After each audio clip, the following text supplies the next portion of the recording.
When scrolling YouTube, you may have stumbled across the occasional nursery rhyme channel.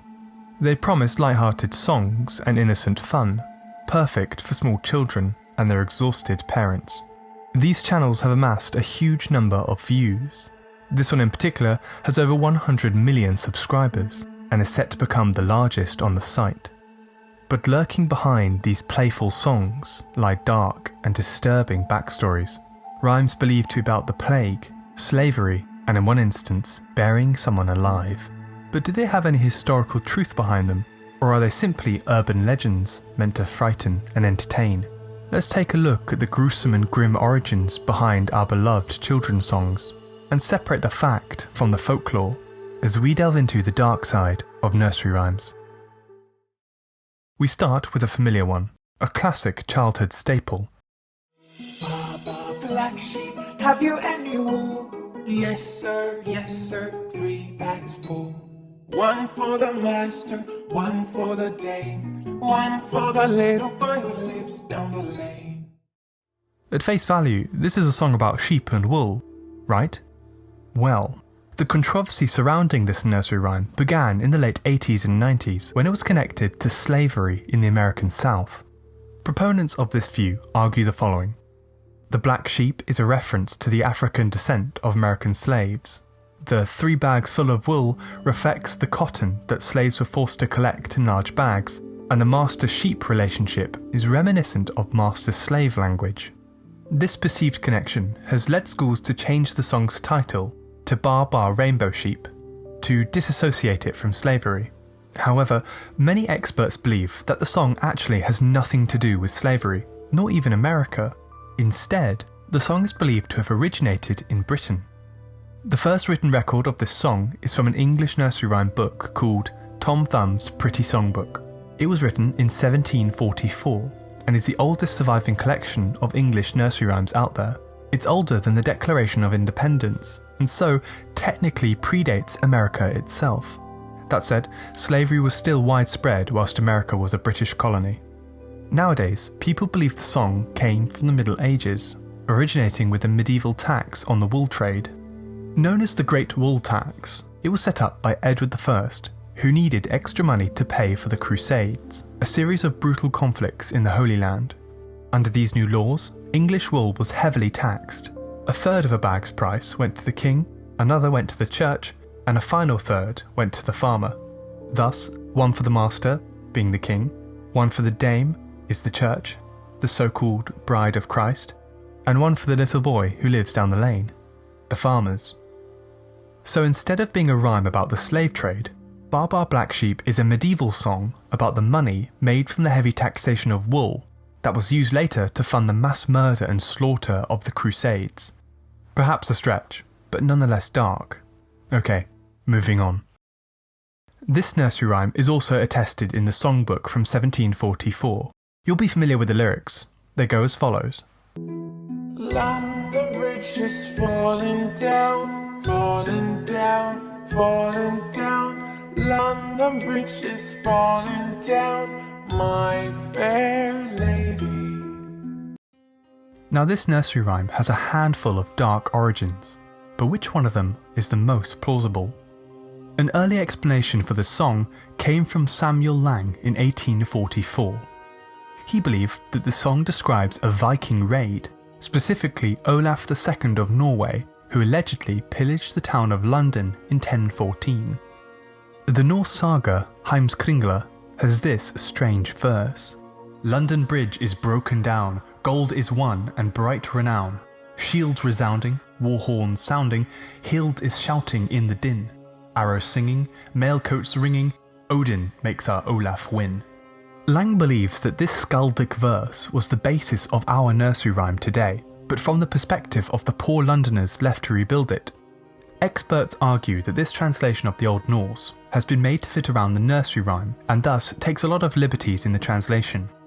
So, whilst London Bridge was likely raided by the Vikings at some point in history, it was unlikely to have been the basis for this nursery rhyme. This next theory is far darker. Some speculate that the song is all about London Bridge and how people were buried alive within its foundations. So, back in the day, there was this punishment known as immurement, a grisly practice where people, sometimes even children, were buried alive within walls. The folklorist Alice Bertha Gomm believed that this story was within the nursery rhyme itself. She homed in on the line, "Take the keys and lock her up," somewhere later in the poem, and took it as a possible link to the immurement practice. But unfortunately for her, no skeletons of adults, nor children, have ever been unearthed in the foundations of London Bridge, so we can discount this theory for now. Okay, this third theory is the most likely candidate. It goes back to the idea that the bridge was destroyed a handful of times, but just not by the Vikings. Records show that in 1209, King John ordered London Bridge be built. Now, it may have existed before then, perhaps stretching all the way back to Roman occupation. This new medieval bridge was made from stone, but with that it brought its own challenges. Over time, shopkeepers and residents began to construct buildings on top of the stone foundations, and the bridge soon became very cramped, and in such close quarters, fires spread fast. A few years later in 1212, the first fire broke out on both ends, with many bridge dwellers trapped in the centre. Years later it was rebuilt, only to be destroyed again in two separate uprisings, one in 1381 and one in 1450. In both cases the bridge was rebuilt, but, as you may have guessed, it burnt down again in 1633. At this point, it was left partially unbuilt, just in time for the Great Fire of London in 1666. No surprise why the song "London Bridge is Falling Down" came about shortly after. The bridge was in a constant state of disrepair, owing largely to those houses built upon it. Is an amusing commentary on this seemingly cursed structure. No Viking raids or burying alive this time. Another famous nursery rhyme, but also famously dark.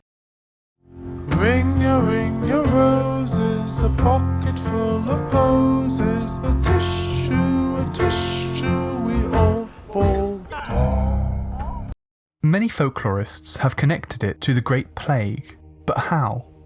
Those last two lines, where children sneeze and fall down, are seen as a veiled reference to those dying from the plague. The plague in question being the Great Plague of London in 1666, the same year, if you recall, as the Great Fire of London. Bad year.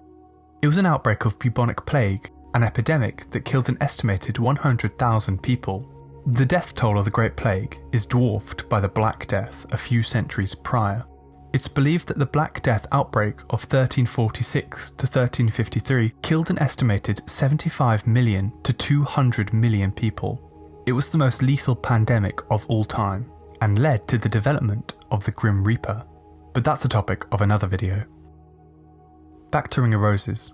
According to legend, children began to dance and sing around the corpses of the infected dead, and mockingly sing this song. An incredibly disturbing and gruesome legend, were it to be true. It isn't. It's only until the mid-20th century, until folklorists start coming up with this plague story about Ring of Roses. Before then, no such legend existed. The song only appears in English songbooks in 1881, so if the song did originate in the 17th century, or even in the Middle Ages as some speculate, one would expect to see it written down much earlier. Now, if we wish to get scientific and go further, then the symptoms of the plague don't even match up with the nursery rhyme. The bacterium responsible for the bubonic plague, Yersinia pestis, was transferred via rats, not sneezing as in the song. Instead, the main symptoms of the plague were these large uncomfortable warts called buboes, hence the name bubonic plague. The infected would also experience nausea, vomiting and fever, but sneezing is not one of them. So if it didn't originate with the plague, where is it from? Well, it's still a mystery. In fact, many believe that the song didn't even originate in England, but may have come from Europe or America.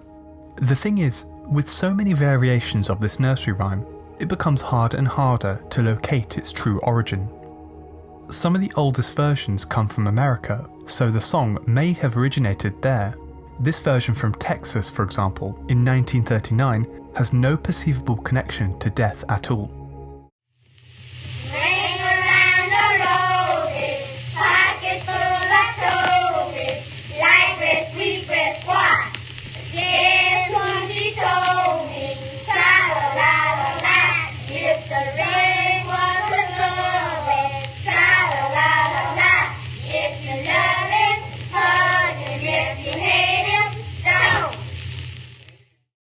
say all this, but even if the song isn't about the plague, it somehow still feels creepy. The same is true for all the nursery rhymes discussed in the video. It begs the question, why are nursery rhymes so inherently dark? One of the most frightening things is when something safe or childlike is revealed as evil and dark. The trope has a name: subverted innocence. We see it all the time in horror movies. The demonic orphan in The Omen, the possessed toy Chucky in Child's Play, and the child-eating clown Pennywise from It. Nursery rhymes are another example of subverted innocence. They are warped into having frightening and disturbing origins. Some indeed do, but many don't. It seems that we humans are magnetically attracted to the macabre. By projecting our own dark fears about the past onto nursery rhymes, we open a Pandora's box and discover their disturbing potential. Hey, thanks for watching. I really hope you enjoyed this video as much as I enjoyed making it. Do let me know in the comments of other dark nursery rhymes worth exploring. Fairy tales too.